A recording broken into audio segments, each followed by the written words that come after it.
So to the first of our four election candidates this morning. It is nominations day.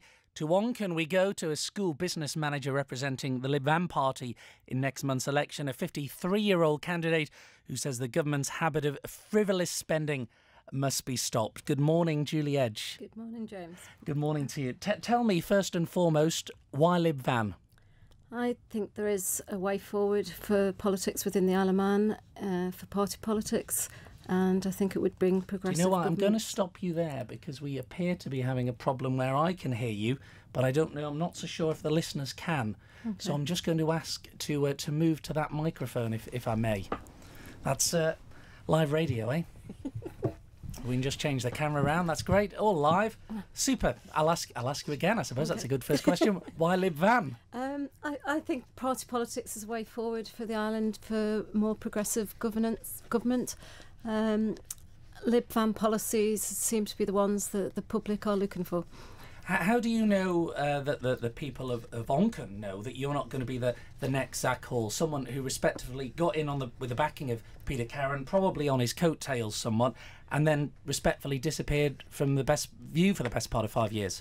I am trustworthy, a woman of integrity, and I will not be an MHK that then becomes visible. The people of Onchan will know me. It'll be my full-time career. You're an Onchanite, have lived there for 40 years, more than 40 years. You work in education. Is there enough support? Is the money being spent in the right areas? Education is generously funded.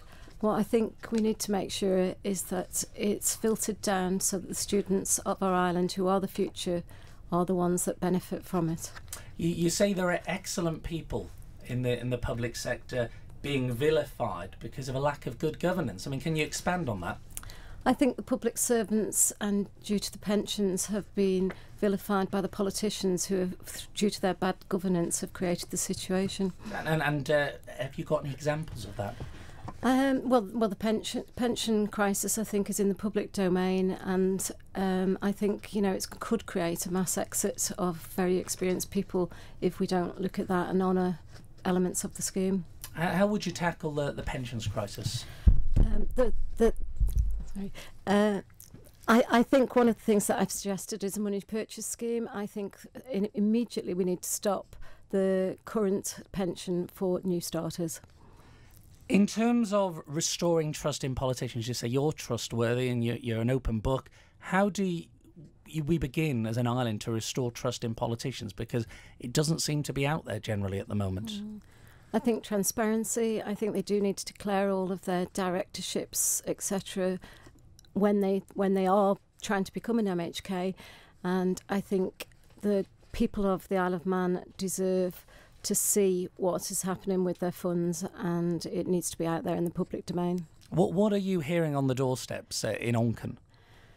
People are just they just don't know where the money's gone, and I think that is the problem. It's not communicated to the public, and all they're seeing is schemes which are costing us a lot of money with consultants, and then they never seem to come to fruition. In terms of politics, it's often about the art of persuasion, of course.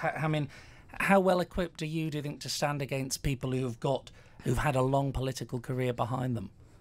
I'm a woman of determination. I'm tenacious, and I will always make sure the job's done for the best of the people of the Isle of Man. And just finally, it's an obvious question, why should the people of Onchan put their faith in you on September the 22nd? Again, I'll say it, I'm an honest, trustworthy person, hard-working, with backbone, and I will be there 100% for the people of Onchan and the island.